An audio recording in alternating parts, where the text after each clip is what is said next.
La couleur est visible grâce à la lumière. Si la lumière n'est pas présente, il nous est impossible de percevoir la couleur. Mais qu'est-ce que la couleur? Voici une schématisation de ce qui nous permet de voir la couleur. Tout débute avec la lumière. Au cœur de l'infiniment petit, la lumière est composée d'ondes électromagnétiques. L'onde électromagnétique est caractérisée par sa longueur. La longueur d'onde correspond à la distance linéaire entre deux phases ondulatoires, telle que représentée ici avec les deux crêtes d'une onde. Ainsi, une onde courte verra ses deux points plus rapprochés l'un de l'autre que pour une onde longue. Plusieurs ondes de longueur différente sont présentes simultanément autour de nous. Toutefois, pour mieux illustrer cette notion, trois ondes de longueur distincte seront utilisées. Les ondes se déplacent et rencontrent des objets. Lorsque les ondes frappent l'objet, les molécules à la surface de l'objet interagissent avec les ondes. Certaines ondes sont absorbées alors que d'autres sont réfléchies. Seules les ondes ayant été réfléchies poursuivent leur chemin jusqu'à l'œil humain.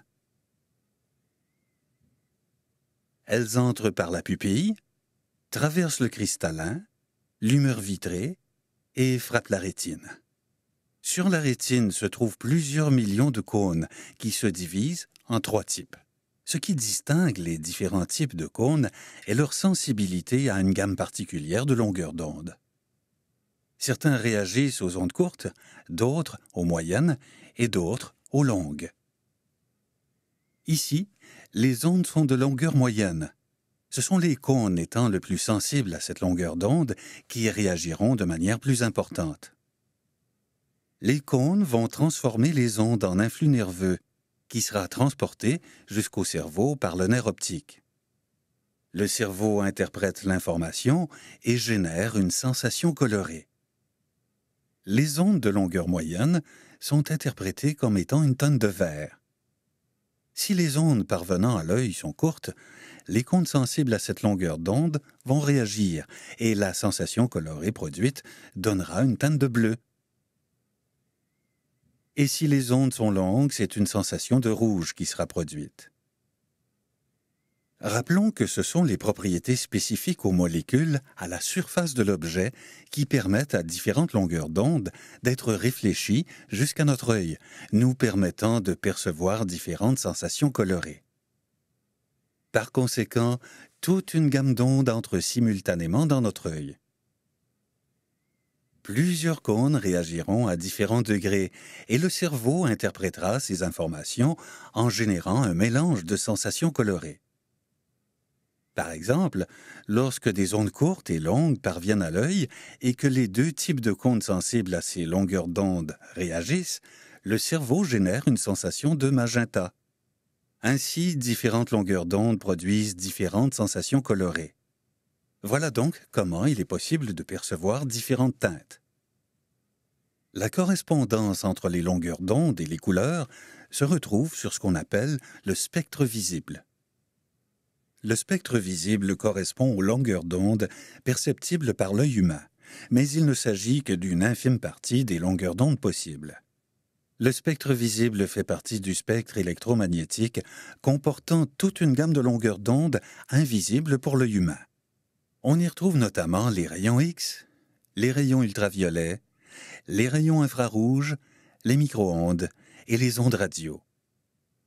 Les différentes longueurs d'onde correspondent aux caractéristiques physiques de la couleur, tandis que les différentes teintes produites par le cerveau sont les caractéristiques psychologiques de la couleur. Mais les teintes ne sont pas la seule façon de décrire la couleur. La saturation et la luminosité vont aussi affecter la façon dont on perçoit une couleur. La saturation et la luminosité, tout comme la teinte, sont aussi des caractéristiques psychologiques de la couleur provenant d'un phénomène physique. Cet histogramme permettra de transposer la relation entre les ondes et la couleur.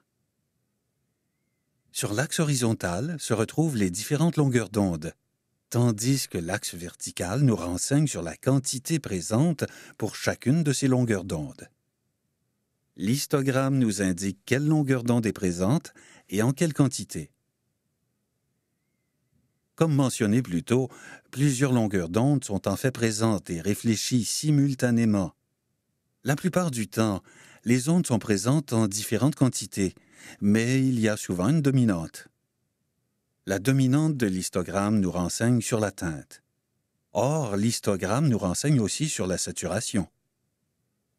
En effet, la quantité des longueurs d'onde autres que la dominante qui sera réfléchie affectera la saturation de la couleur.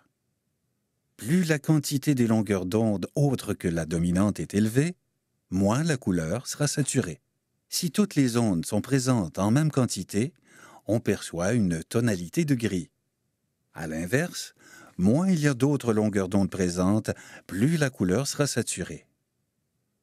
La luminosité fonctionne aussi de façon similaire, mais cette fois, c'est la quantité totale d'ondes présentes qui est prise en compte. Plus il y a d'ondes, plus c'est lumineux. Si toutes les longueurs d'onde sont présentes en pleine quantité, on perçoit du blanc. Et bien sûr, moins il y a d'ondes, moins c'est lumineux. Lorsqu'aucune onde n'est réfléchie, que toutes les ondes sont absorbées par les molécules de l'objet, la sensation colorée obtenue est du noir. Ainsi, la teinte, la saturation et la luminosité permettent à notre cerveau de traduire les différentes caractéristiques physiques des ondes en une sensation psychologique pour mieux décrire la couleur et nuancer plus distinctement les choses qui nous entourent.